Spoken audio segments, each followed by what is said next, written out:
And in one of the quizzes, there was a very interesting answer. So when I asked about linear regression, they said that linear regression is a type of dimensionality reduction. Even though it is incorrect, it's a very interesting idea.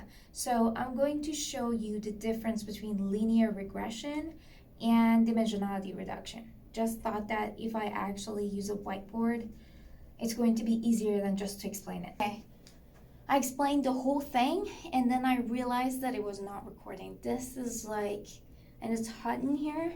Okay, so first of all, let's talk about linear regression. And I have data points all over here. So when we are looking at this data, we can see that there is actually a linear line here. You can draw a linear line and it's going to show where your data is. It's not going to be perfect. It's not going to exactly say where your points is, but that's the whole point. That is just one set of data set. Linear regression is a very easy way that you can find out the relationship between your data point. So when I have all of my data points and I visualize it, I'm going to draw a line. I'm going to draw multiple lines. I keep going to move it back and forth.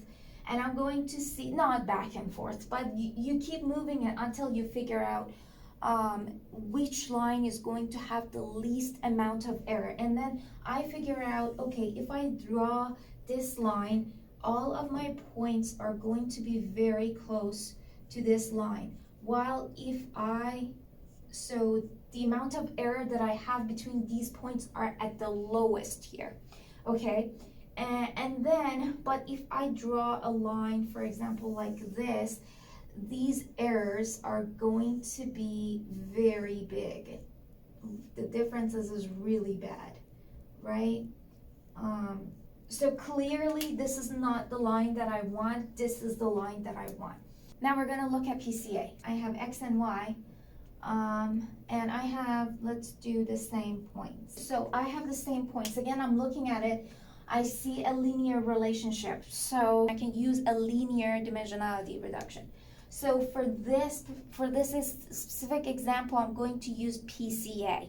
Okay, so PCA is a dimensionality reduction, unlike linear regression, which is not a dimensionality reduction. So what I do is I'm going to look at my data, and this time, instead of drawing a blueprint or line here, I'm going to move my axis. I'm going to move my space in a way that I can capture the most amount of information. Its first principal component is going to capture the most amount of information. So in this case, my principal component, first one, if I draw it this way, I'm going to capture the most amount of information, right? And so, but right now, this is not my X anymore. This is going to be PC1. And then when I'm going for the second PCA, I have to make sure that my second PCA is going to be a right angle to the first PCA, okay? So as you can see, my first PCA can just move around in the space. It doesn't matter where it is. My principal component 1 can just move anywhere that he wants. Okay, and then when you're talking about the second component have a little bit of lower movement, okay?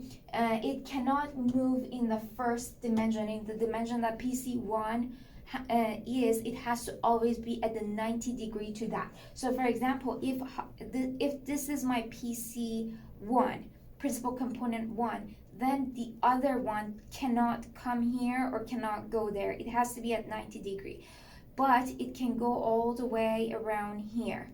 So I again look around and I see in what direction that is 90 degree to the first PCA can I get the most amount of information, so or the most amount of variance from the data. If I come here, if I draw my second PC2 here, even though this is a 90 degree, but I'm not capturing any information. So what I'm gonna do is I'm gonna make sure that the other PC2 is going to be in a way that I can capture some differences, right? So this is going to be my PC2.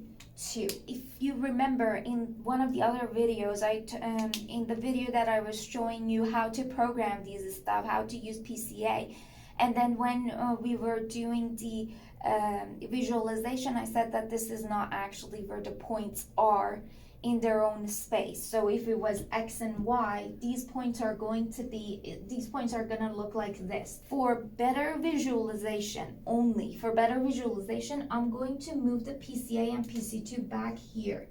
Okay, so when I move PC, so this is going to be my PC1, this is going to be my PC2. So I move the axis, these data points are going to move with it. So right now, my data points are going to look like this.